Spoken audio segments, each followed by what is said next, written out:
the Republic of Ghana, members of the Council of State, Presidential Advisor on 24-Hour Economy and your team, Ministers of State and senior government officials, members of the diplomatic corps, traditional leaders, CEOs and captains of industry, heads of our security agencies, and let me, because if this had been a few months earlier, $1 million would have been equivalent to almost 17 million cedis. And so 10.3 million cedis is $1 million, and it makes it easier to raise the money. Thank you very much. His Excellency, former President of the Federal Republic of Ghana, Olushegu Obasanjo, we call him Baba. Thank you very much for joining us this morning. I know how difficult it has been for you. Indeed, you're supposed to be in Angola today. And so don't worry, we'll facilitate your movement and let you arrive on time. The Honorable Cabinet Secretary for Education, Julius Migos Ogamba, representing President William Ruto, my very good friend. Give him my best regards, and I say Karibu. Excellency Ambassador Amachum Amwa, one of our own celebrated diplomats. She held the fort in Addis Ababa for a very long time, and now she's with the African Union. Thank you very much, Amma. The Minister for Environment, Science and Technology, the Honorable Murtala Mohammed, Member of Parliament, senior government officials, members of the Diplomatic Corps, members of the African Academy of Sciences, fellows of Arise, my beautifully dressed children, students, you're welcome. Take science very seriously, okay?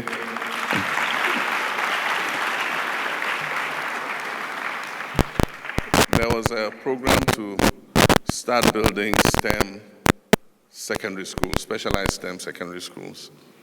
And my point was that every secondary school should be a STEM school. And so we don't have to build standalone, specialized STEM schools, but to build STEM blocks and laboratories in every secondary school so that every child can have the same experience.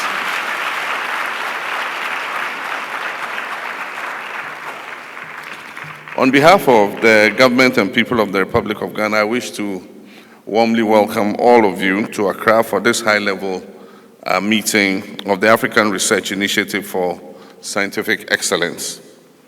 Your presence here today is not just a diplomatic gesture. It is a powerful affirmation of our shared belief that science, research, and innovation must be at the heart of Africa's transformation. I wish to extend my heartfelt appreciation to the African Academy of Sciences for the vision and partnership in convening this meeting.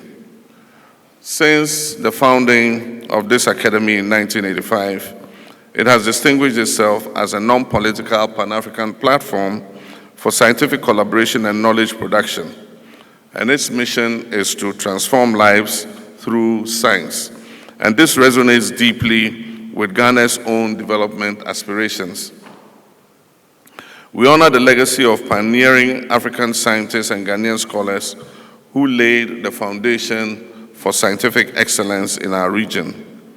Among them are Professor Edward Ayensu, Professor Ebenezer Leng, Professor Daniel Ajebaquin, Professor Trebi Olenu, Professor Robert Butler, Professor Francis Kofi Alote, and Dr. Emmanuel Evans Amfong.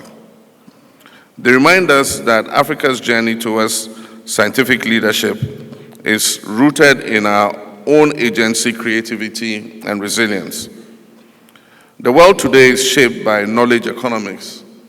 Nations that have prioritized science and technology have accelerated their growth. They've strengthened their resilience and improved the quality of lives of our people.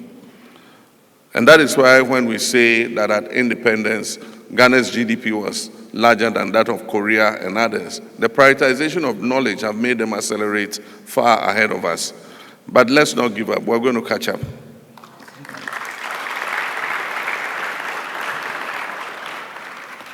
Innovation remains the most transformative driver of development, from food security to healthcare, to energy, to security, to infrastructure, to climate change adaptation and others. Whether in modern agriculture, in smart cities, in renewable energy, or genomic medicine, the future belongs to those who invest in knowledge and apply it wisely.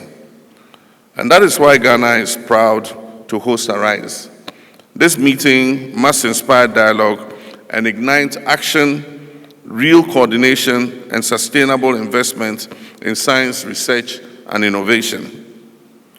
In our effort to strengthen the interface between science and economic development, the Ministry of Environment, Science, Technology, and Innovation, in collaboration with the Council for Scientific and Industrial Research, CSIR, has instituted an annual scientific and industrial interface review forum, and I'll explain what that is all about.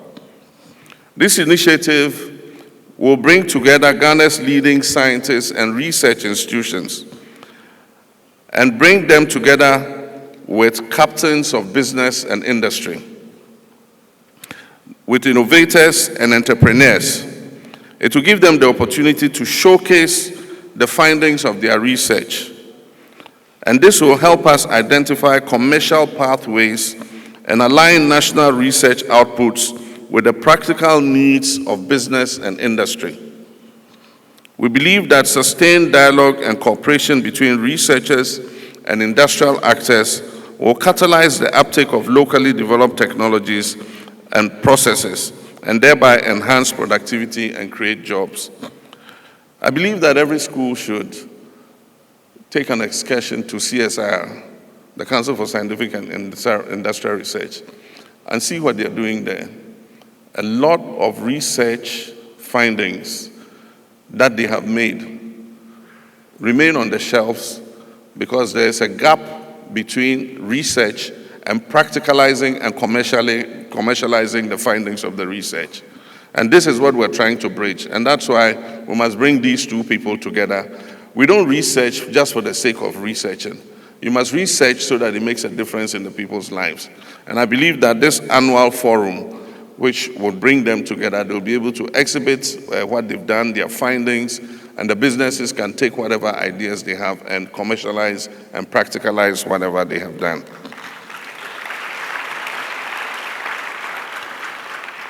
Furthermore, I've asked the Ministry of Environment, Science and Technology to come out with a comprehensive policy on commercializing research and innovation. We would design a national framework that will enable the full exploitation of research outputs through patenting, licensing, and public-private ventures. We will support researchers moving from discovery to deployment through incentives such as innovation grants, startup incubators, and technology parks. This policy will also include a review of our intellectual property laws and university-industry collaboration agreements to ensure that the economic value of Ghanaian research is unlocked and reinvested into our national development agenda. In Ghana, our agenda to reset the nation includes a bold commitment to restore confidence in the research and innovation ecosystem. We're pursuing this through massive reforms in education from basic to tertiary level, with an emphasis on STEM education, creativity, and critical thinking. Infrastructure investments will be made to modernize our research institutions and laboratories. Curriculums will be redesigned to make our students globally competitive and innovation ready. And social interventions that ensure equitable access to quality education and lifelong learning will be pursued. But beyond policy, we are putting resources and institutions in place. In this regard, I'm pleased to announce the operationalization of the Ghana National Research Fund.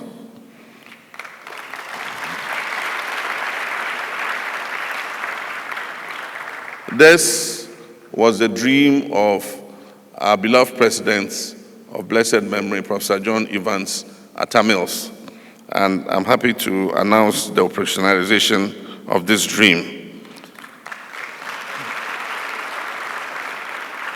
The National Research Fund was established under Act 1056 of 2020. I've taken the step of appointing Professor Abigail Opoku Mensah as the first administrator of the fund.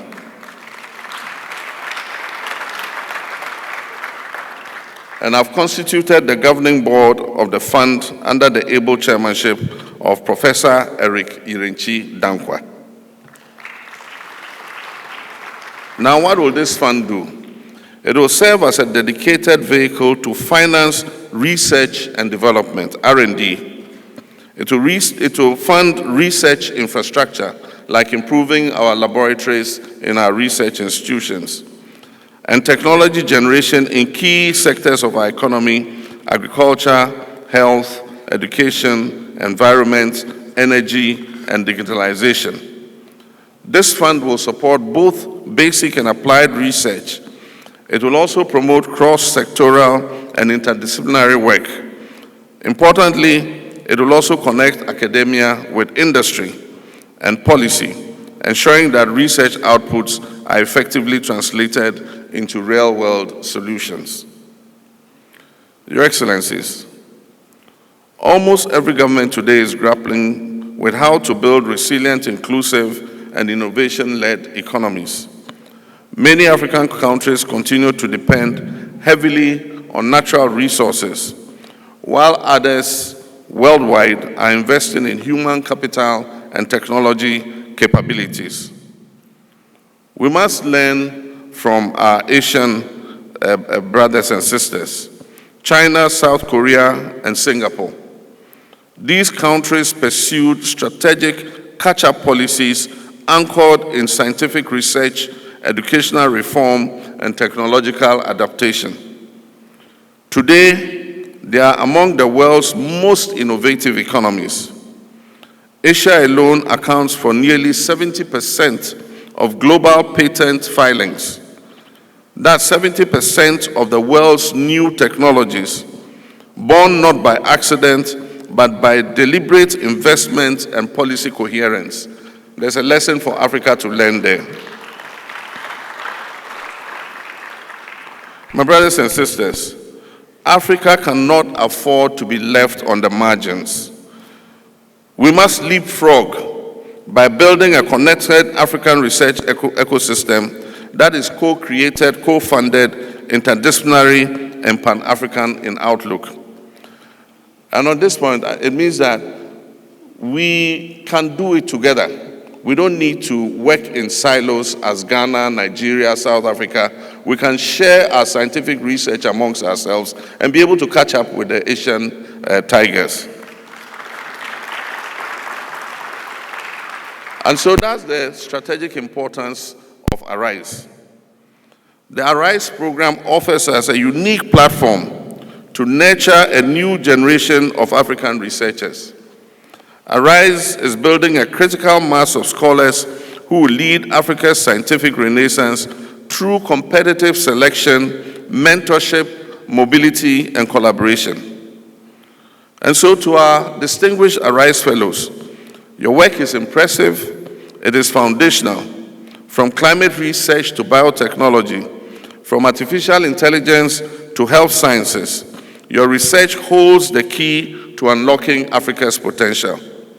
I commend you and assure you that Ghana will continue to support you. And that is why we're putting our money where our mouth is with the $10.3 million Ghana cedi, that I placed. Rapporteur, don't go and misquote me and put $10.3 million. We're still resetting our economy, and I'm sure when the economy is solidly on its feet, we'll give some more money to the academy. So on this occasion, let me take this opportunity to thank our development partners, particularly the European Union. Thank you very much for the support you continue to give to this cause. And the Carnegie Corporation of New York for their generous support of the Arise program.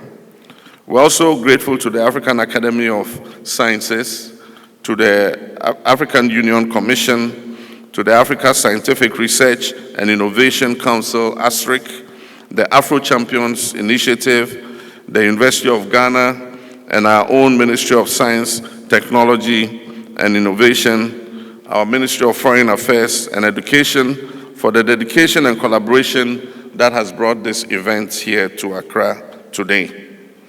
Your work and commitment, and I thank you for your work and commitment, and I pledge Ghana's continued engagement in strengthening our continental and global research partnerships. And my final charge is that we should let this be a turning point. Ladies and gentlemen, let us resolve that this Arise meeting,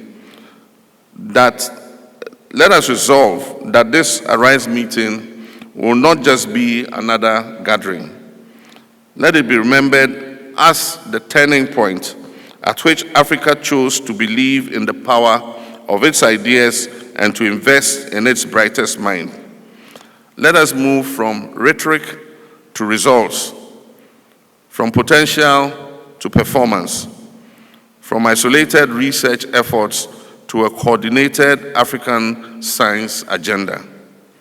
Let us build the laboratories, let us fund our universities, let's incentivize the innovators and open the doors for the next generation of African scientists. Let us do this not for the prestige of it, but for progress, not for the applause of it, but for its impact, not for our time, but for our children and future generations. I really want to appreciate you for being here, because I know how busy you are, especially since you have the Prime Minister of India as your guest. Distinguished ladies and gentlemen, when I was coming, I tried to write a short piece of talk. Then I was told that I was not going to talk. So I threw away the short piece of paper that I wrote. I was told that it will be a fireside chat. So I said, oh, that's good. I would love to have a chat. And now the master of ceremony has canceled the chat. He has called me for a talk. And now I have neither the paper for talk nor the partner for fireside talk or chat. But what I will share with you is my experience. I was born in a village. My mother had 9 children, and only 2 of us lived to adulthood. So I had that trauma in my life, or as part of my life.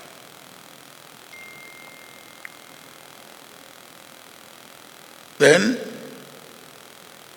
I started growing up. And the next thing that I found as I was growing up, not only the child mortality, but diseases that were ravaging in my part of the world at that time, particularly smallpox. It was deadly. Then I joined the army. And part of my experience was my training in India, where inquisitively I decided to go around India, aside by my military training at the Staff College, to find out what India was doing at that time. This was in the mid-1960s, and how.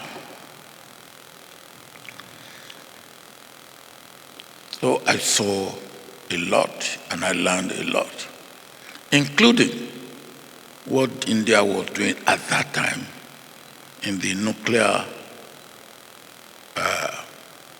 technology with Dr. Baba, the father of Indian nuclear or atomic technology, nuclear technology. And of course, the lesson I learned from that is knowledge. When you have knowledge, nobody can take it away from you. And we need to have knowledge. Dr. Baba was killed because that time, it was thought in certain quarters in the international world that India should not have nuclear power or nuclear knowledge. But in spite of Dr. Baba's death, the knowledge that India had acquired remained, and India was able to become a nuclear power.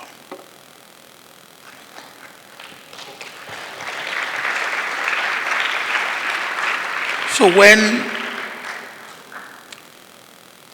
I had the opportunity, I decided that knowledge, particularly scientific and technology, must be the focus for us in Africa. And I had a few exposures. Again, there was a good friend of mine, a Kenyan, Dr. Thomas Odhiambo. Thomas Odhiambo was an insect specialist as a scientist. And he set up a center for that in Kenya. And I was close to him. So I was learning, even though not a scientist, I was learning about good insects and bad insects. And on one occasion, they called a meeting of scientists. All of them were scientists except me. Why he chose to call me to that meeting, I didn't know. But I was at the meeting. And what I found was that they were all scientists, and they were talking about things that should involve not just scientists, but also politicians. And there was not one politician or incumbent politician there. So one of the things they talked about that was very important was that tilapia in Lake Victoria is becoming extinct. And they didn't know how to go about it. So I then said to them, one man who you should consult and talk to is President Julius Nyerere. He grew up on tilapia on the back of Lake Victoria, where his village was located. And they were curious and said, what can President Nyerere do about this? I said, talk to him. Well, they obeyed me and talked to him. And President Nyerere gave them, I believe, $2.5 million to work on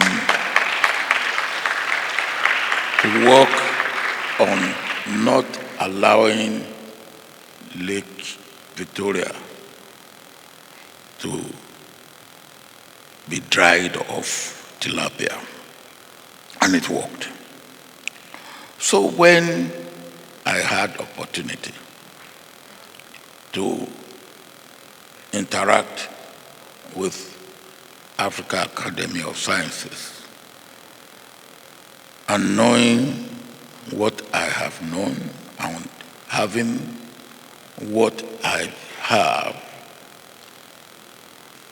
I thought that one thing that I should do was to empower African Academy of Sciences by giving that donation of $5 million at that time to encourage.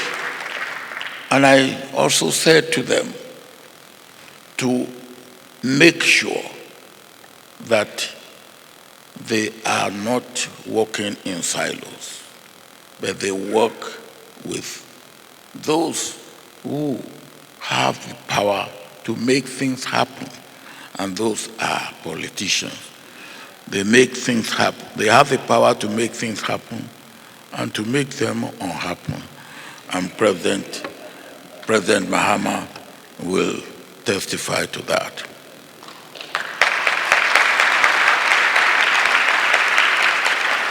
So I believe that our knowledge, our science, our technology, our innovation should start with our stomach, food. If we can conquer our stomach and fill our stomach with what we produce, with what we manufacture, with what we process, we will be solving one important problem. Second, health. As I said, my mother had 9 children. 7 died at age between 1 week to 3 months. Third, of course, education. What can our knowledge, our technology, our science, and our innovation help us in our system of education, our putting education across to our children, and, of course, education from cradle to grave.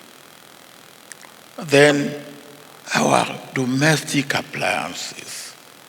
basic things that we use in the house, how can we make our knowledge and our technology, our science, to produce them, and produce them simply, cheaply, and at the prices that will be affordable. And of course, lastly,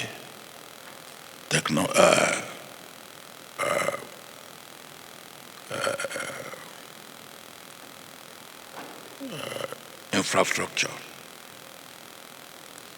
If we are able to take care of education, of food, we are able to take care of health, in our science, technology, and innovation, and we are able to take care of education, domestic appliances, taking care of infrastructure will not be difficult. And I want to appreciate all of you who come together for this meeting. That, yes, we know what to do, but let us come together, not working in silos. Scientists, technologists, politicians, even the civil society, and particularly farmers. Let us work together and give Africa what Africa needs: self-sufficiency in technology, in science, technology, and innovation. We are not ready to go to the moon, but if we cannot go to the moon yet, let us touch our stomach. Let us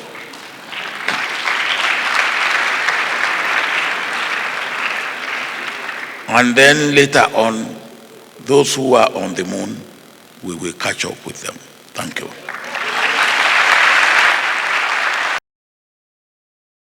Thanks for watching.